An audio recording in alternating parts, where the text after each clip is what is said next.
Hi everyone. இன்றைக்கி நம்ம fractions பற்றி பார்க்க போகிறோம். கன்சிடர் நம்மக்கிட்ட ஒரு 4 ஃப்ரெண்ட்ஸ் இருக்காங்க. ரவி, ரீனா, தாரா அண்ட் விஹான். இவங்க 4 பேரும் ஒரு பீஸா ஷாப் போய் பீஸா சாப்பிட்லான்னு டிசைட் பண்ணிட்டாங்க. ஆனால் அவங்க ஆர்டர் பண்ணது ஒரே ஒரு பீஸா தான். இப்போது இவங்க 4 பேரும் இதை அவங்களுக்குள்ளே ஷேர் பண்ணி சாப்பிட்ணும். ஸோ அவங்க என்ன பண்ணாங்கன்னா, இந்த பீஸாவை அப்படியே 4 ஷேராக பிரிச்சுட்டாங்க. So each one got 1 piece. So இதுதான் கான்செப்ட் ஆஃப் ஃப்ராக்ஷன். ஸோ ஒரு ஃபுல் ஹோல் பீஸாவை நம்ம 4ஆக டிவைட் பண்ணிவிட்டு ஒருத்தரும் ஒரு பீஸ் சாப்பிட்டாங்க இல்லையா. So Ravi had 1 piece out of the 4 pieces. So இந்த 1/4 அப்படின்றது தான் ஃப்ராக்ஷன். இந்த ஃப்ராக்ஷன்லேயே நமக்கு சிம்பிளிஃபை கூட பண்ணலாம்.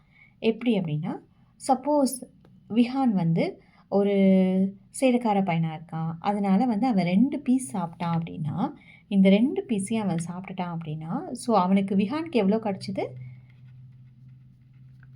2 pieces out of the 4 pieces கிடச்சிச்சு.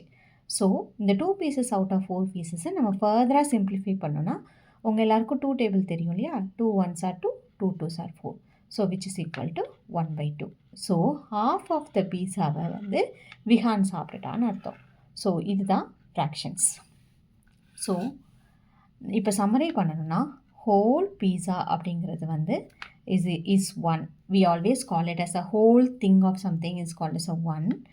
And half அப்படின்றது it is 1/2.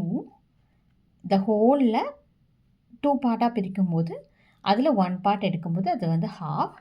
ஸோ குவார்ட்டர் அப்படின்னு பண்ணும்போது which is equal to 1/4. It is out of the 4 parts someone takes the 1 part. So this is the basic of the fraction.